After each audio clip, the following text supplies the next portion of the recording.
Plano Aberto do Jornal Floresta traz hoje a Daniela Lima, atriz, empresária, empreendedora social, headhunter, entre tantas outras coisas. Tudo bom, Daniela? Tudo, Silvio, você? Prazer te ter aqui. Prazer é todo meu. A tua carreira tem um toque de mágica, se não me engano. Isso começou quando? Eu comecei a fazer televisão com 7 anos de idade na TV Bandeirantes. Eu era uma das coelhinhas do tio Tony. Tá aí a mágica. Assistente de palco.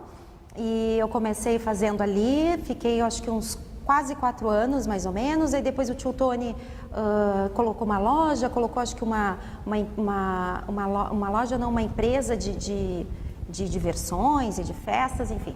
Esse foi o start. Foi o start. Foi o início da carreira. Tio Tony, mágica, sim, querido. Coisa boa. Uhum. E tem uma outra faceta também ligada assim, a essa coisa meio mística, né? Que é a Fada Azul. Nos fala um pouquinho da Fada Azul. Silvio, porque assim, eu já fazia comerciais há muitos anos, né? E eu queria muito, muito, muito fazer teatro. E aí eu fui estudar, né? Claro, isso já bem mais velha, com 24, 25 anos, acho. E aí eu fui fazer TEPA, e fui fazer algumas outras oficinas com o Zé Adão Barbosa. Olha só.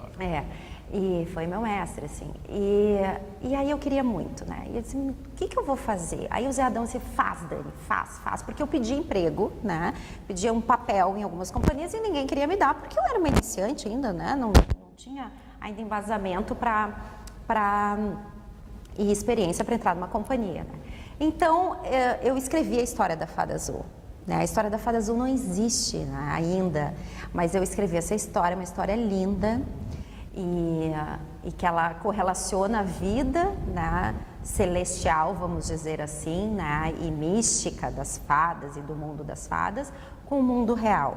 Claro, eu pedi, inclusive, para uma psicopedagoga, uma mãe e filha, para elas fazerem toda uma releitura pedagógica mesmo do texto, porque as crianças é uma presença muito viva na minha vida, né, Silvia? Eu mesmo criança, eu amava crianças e cresci e continuo amando demais as crianças, né? Tens um espírito de criança. Eu tenho, eu sou muito criança, muito menina. Muito responsável com o meu trabalho, né? Muito exigente, mas meu espírito é muito de criança. Por isso que eu me dou tão bem com elas, né? Então, enfim, daí eu criei essa história e disse, onde que eu vou apresentar essa história? E eu disse, bom, eu vou começar a fazer o seguinte, eu vou fazer contação de histórias, né? Então, mas eu não sabia fazer contação de histórias, né? Eu até não sei se hoje, até hoje sei, não sei, mas eu contava. Então eu escrevi essa história e comecei a contar em escolas de educação infantil. E batia na porta mesmo, né, com uma folhinha, uma pastinha, tudo muito simples, e fui batendo, e fui indo, e as pessoas foram comprando a ideia, e eu fiz um trabalho no Hospital da Criança, né, no Hospital Santo Antônio, um trabalho voluntário durante 6 anos, né, Silvia? Olha só que legal. E foi lá que essa história toda da fada mesmo, assim, começou mais forte em mim, porque o que eu queria fazer teatro, né? Eu disse, porque o teatro estava muito em mim, né? Muito comigo. E a arte, ela não é para estar conosco, né? A arte é de todos, mas eu não entendia isso ainda.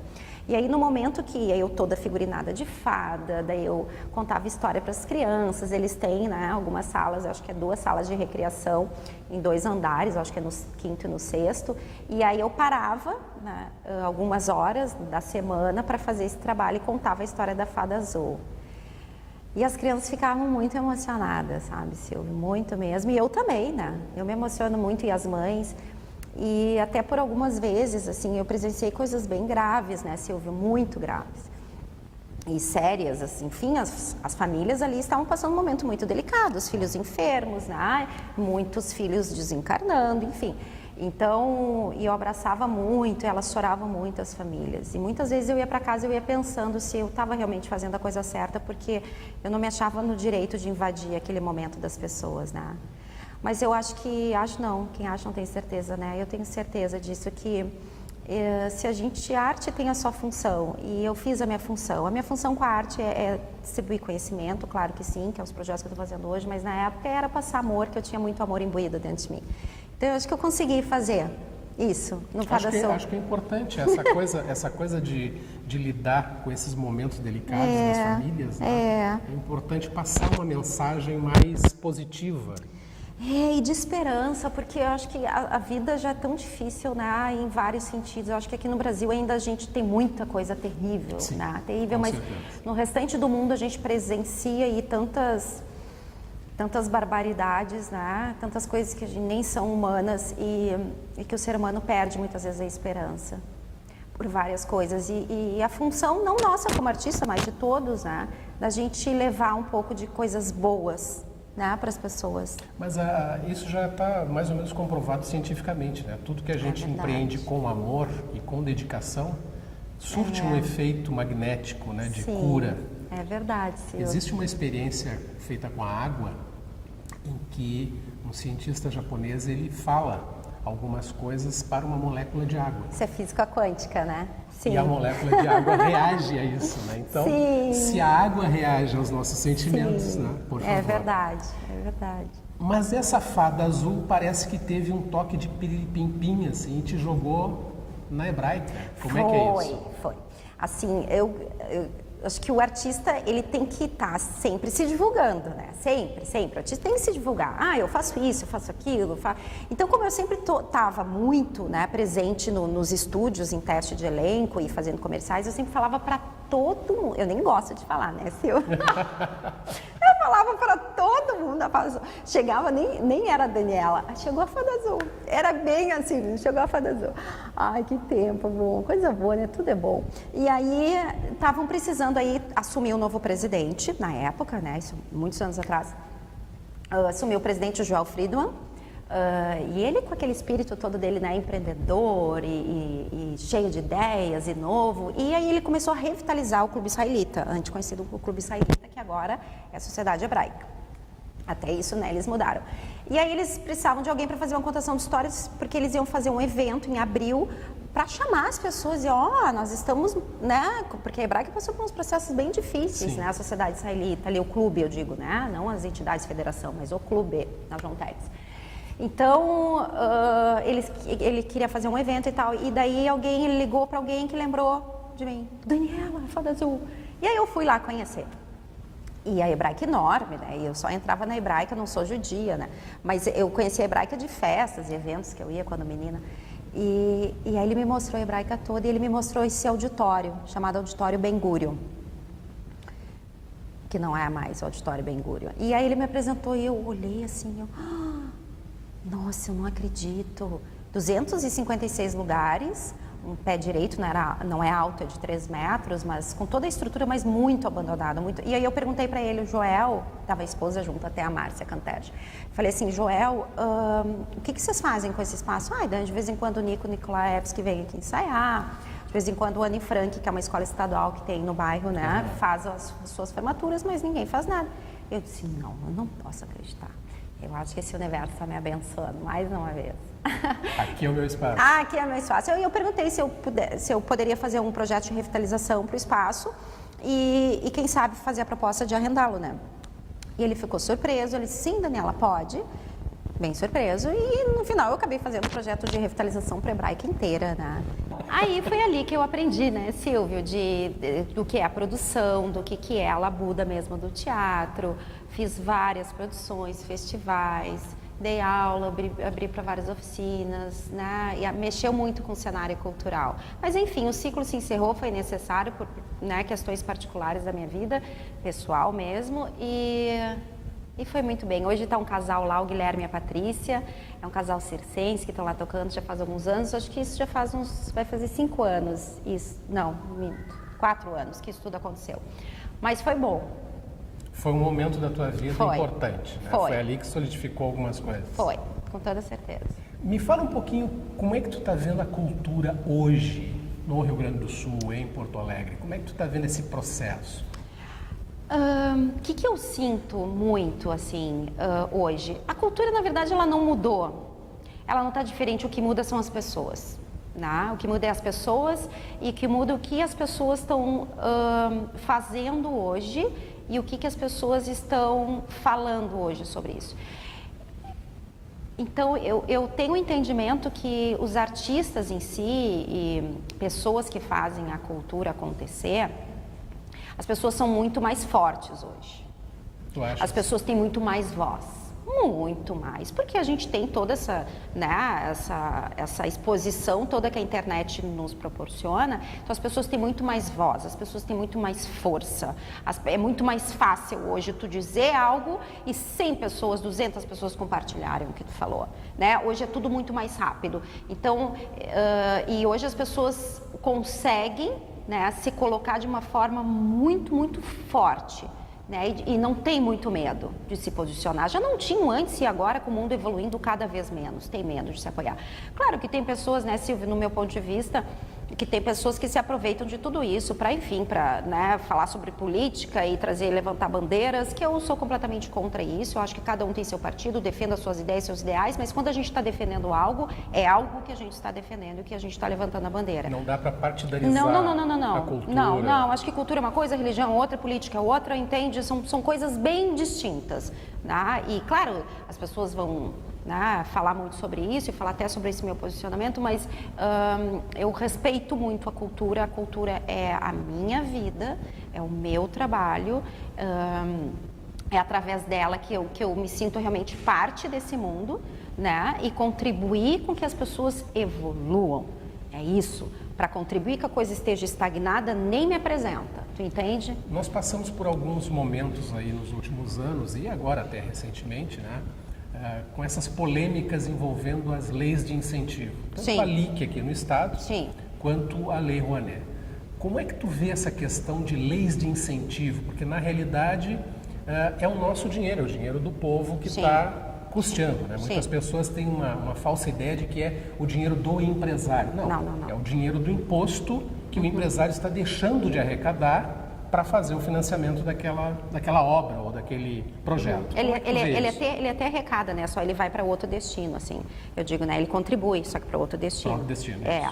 Então, assim, Silvio, eu acredito também que os empresários cada vez estão tendo um entendimento maior de que a forma como a política, né? Que é a fórmula, né? Eu acho que desde que o país se conhece como país, entende? Acho que desde o início, eu não vou entrar numa demagogia política, né? Vamos dizer assim, demagogia, mas um pensamento meu, mas eu acho que cada coisa hoje sendo feita, e cada incentivo, e cada lei, elas são necessárias, elas são absolutamente necessárias, e eu acho que sim, que os empresários têm que cada vez mais contribuir com isso, porque no fundo vai fazer cada vez mais cidadão pensante. A grande diferença da nossa massa brasileira para uma massa, vamos dizer massa, né, de população europeia ou enfim, de um outro país, é o pensar. Entende? Com certeza. Então, não tem nada de diferente. Nós somos o país das chuteiras. Das chuteiras. Então, acho que a gente tem sim, empresários, por favor, eu vou falar isso para você, tá? O que eu falo aqui, muitos artistas brasileiros também falam sobre isso. A Fernanda Montenegro mesmo cansa de pedir, ela vai, bate na porta das pessoas, olha aqui, eu tô com um projeto aqui, assim, por favor, eu preciso da ajuda de vocês, eu preciso trazer essa obra, né, para as pessoas, a população assistir. Então, e muitos dizem também, mas os ingressos são caríssimos, mas gente, não é só ingresso, porque o artista precisa se manter. Vocês não têm noção quanto custa uma produção. Tem noção quanto custa. Eu estou trabalhando, você está trabalhando, o Roberto Grillo que está nos filmando, tá todo esse estúdio que a gente está aqui. Todo mundo precisa, né? Então a gente não tem que... Claro, dentro da lei sempre tem uma contrapartida. Então todo artista, ou a obra, ou cinema, ou teatro, espetáculo de dança, o que for exposição, ele sempre tem um viés gratuito para a população. Uhum. Né? Então as pessoas não sabem disso, mas isso existe, tá? Para proporcionar para a grande massa, eu digo, né, que não tem condições de ir, que é o que acontece com os projetos de escolas, né? Então, quando tem essas ações gratuitas, as escolas são todas avisadas, né? E as escolas levam as crianças até essas exposições. Então, por favor, empresário, né? Invista que tu vai fazer um consumidor mais consciente, tá? Com certeza. Por falar em empresários, e a Dani empresária, Daniela empresária, Daniela Lima empresária, que produz esses eventos para caça-talentos, né? Para comerciais. Isso. Como é que funciona isso? Foi assim, ó, as pessoas que já fazem parte do meu círculo de amizade profissional, né, sabem que eu sou atriz e que faço a minha especialidade, na verdade, é fazer comerciais de publicidade. Então, tinha várias pessoas que me perguntavam, Dani, eu quero ser ator de publicidade, quero ser atriz, ou meu filho é minha filha. E eu fui em determinada agência, investi um dinheiro, né, ou tentaram me vender uma proposta, não quis comprar, não me senti confiante, não me senti confortável, ou paguei e não tive trabalho nenhum, nada aconteceu do que foi prometido, do que foi colocado. Então, Silvio, eu disse, bom, quer saber de uma coisa? Eu vou pesquisar, eu vou saber o que está acontecendo, né? E aí peguei meu filho pelo braço, meu pequeno, e saí por várias agências, produtoras. Então, quem está me assistindo aí, né, deve saber que eu visitei a sua agência, a sua produtora. Então, eu fui e comecei a perguntar. E eu disse, nossa, tem coisa errada. Tem coisa errada. Porque mercado existe, Silvio. Tá? As pessoas não sabem disso, mas o estado que mais produz comerciais publicitários é o Rio Grande do Sul. O Rio Grande do Sul, olha só, que bela surpresa. Porque os nossos valores são mais baratos, né? Toda a equipe aí que trabalha e todos os profissionais responsáveis sabem disso, é uma pena, mas enfim. Em relação ao eixo Rio-São Paulo. Em relação ao eixo. Então, o que acontece? As agências de publicidade contratam as produtoras, né? Do nosso Sudeste ou daqui mesmo do Sul, vêm em contratos profissionais aqui e gravam tudo aqui, as propagandas de carro, vocês podem ver, vocês veem o cenário de Porto Alegre dos bancos, de produtos, vários produtos, nossa, a maioria é tudo gravado aqui, é incrível isso. Então, e a mão de obra utilizada é daqui. Às vezes, quando tem texto, muito texto, normalmente eles pegam atores, ou se é um ator, né, nacionalmente conhecido, ou eles pegam um ator que não tenha sotaque gaúcho, né? Porque o nosso sotaque, ele é muito forte. Eu acho lindo, na verdade, eu amo, né, o nosso sotaque. Mas ele é muito forte e as pessoas não aceitam muito. Agora, de uns anos para cá, está sendo um pouquinho melhor, né? Mas ele é muito carregado, ele é muito cantado, o nosso sotaque. Então, as agências não aceitam muito. Então, normalmente, quando tem muito texto, eles trazem um ator de São Paulo. Do Rio de Janeiro, é uma pena, né? Mas a gente aprende isso. As pessoas falam, ai, Dani, por que você não tem muito sotaque, né? Por que você fala você? Agora vocês estão entendendo, né, gente? Eu preciso trabalhar. Como é que funciona essa seleção? Como é que tu faz?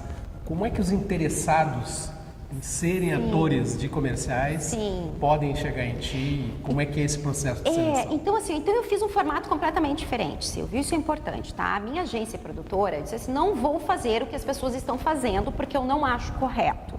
Né? Então eu vou abrir a minha vida profissional, eu vou abrir, né, o meu livro, vamos dizer assim, e vou conversar com as pessoas. Então eu vim gravando várias lives, conversando, esclarecendo dúvidas. Quando eu senti que as pessoas já estavam entendendo qual era a proposta, eu disse, pronto, agora está o momento de lançar o projeto. Então o que eu faço? Teste de elenco e preparação para atores e atrizes para comerciais publicitários. Por que o teste de elenco? Né? Porque assim, eu não vou treinar uma pessoa que não tenha condições de estar numa campanha publicitária. Isso não tem nada a ver com beleza, com altura, com magreza, com nada a ver disso. Isso tem a ver com talento. Então, esse teste elenco, na verdade, é um filtro, Silvio. A pessoa vem, se cadastra, manda um e-mail para danielalimaprodutora@gmail.com. Envia um e-mail dizendo que está interessado. O serviço vai aparecer no vídeo, tá? Isso. Não se preocupe. Então, manda um e-mail, a gente responde, né, com todas as informações necessárias e com uma ficha para cadastro. Eu peço para responder esse e-mail com uma foto caseira, por favor, e com a ficha preenchida, ali é o primeiro filtro, tá? E daí eu já analiso, bom, dá. Pode ser. E aí eu respondo, dando o texto, dando o dia do teste elenco, a pessoa vem fazer o teste elenco comigo. Agora o teste elenco vai ser dia 30, agora nesse sábado, nesse próximo sábado, acho que a gente vai estar, não sei se a entrevista vai passar um pouquinho antes, né, ou depois, mas vai ser nesse próximo sábado, no estúdio do Fábio Rabelo, é Rabelo, é isso, né? Rebelo, obrigado. Na Avenida Protásio Alves, 274, sala 101, aqui em Porto Alegre, no Rio Grande do Sul, e das 13 às 18 horas. Então, todos os pré-aprovados para o teste, né? A pré-aprovação acontece no e-mail. Eles vêm até esse dia, realizam o teste de elenco e eu dou o resultado no mesmo dia. Eu seleciono até 20 pessoas, Silvio, no máximo, tá? Às vezes não consigo chegar aos 20. Não é uma produção em massa, é uma seleção por qualidade. Exatamente. A pessoa dá seu texto e aí depois, se aprovada, ela tem a possibilidade de fazer 16 horas de treinamento conosco, que daí eu passo todo o meu conhecimento desses 32 anos de carreira, passo tudo como é que acontece, como é que não acontece, como é que são os testes de elenco, quem são os profissionais responsáveis, como funciona uma campanha, eles criam uma campanha interna, né, dentro do estúdio, com tudo, desde a criação, os profissionais, diretor, roteirista, figurinista, é bem lindo de ver. O Roberto Grilo fica acompanhando aí eles todo esse processo. sucesso, muito lindo. Monta um portfólio, um book fotográfico, né, com 5 fotos daí tratadas, um videobook de 1 minuto, um composite e o certificado. Que legal. É isso. Agora nos dá o serviço. Ai, Telefone, sim. e-mail, Sim, sim, Facebook. sim. Tá, gente, vocês podem entrar em contato, tá? Pelo 519-9231-5431. Vocês podem enviar um WhatsApp para esse número, ou vocês enviam e-mail para danielalimaprodutora@gmail.com. Ou também tem a nossa página da nossa agência, que é a DSL, Agência e Produtora, e também o site. E, por favor, gente, né? Indiquem aos seus amigos, ou se você acredita que tem algum talento, venha fazer o teste de elenco comigo. Isso aí. Daniela Lima, muitíssimo obrigado. Imagina, obrigada eu. Plano Aberto fica por aqui. Voltaremos em breve.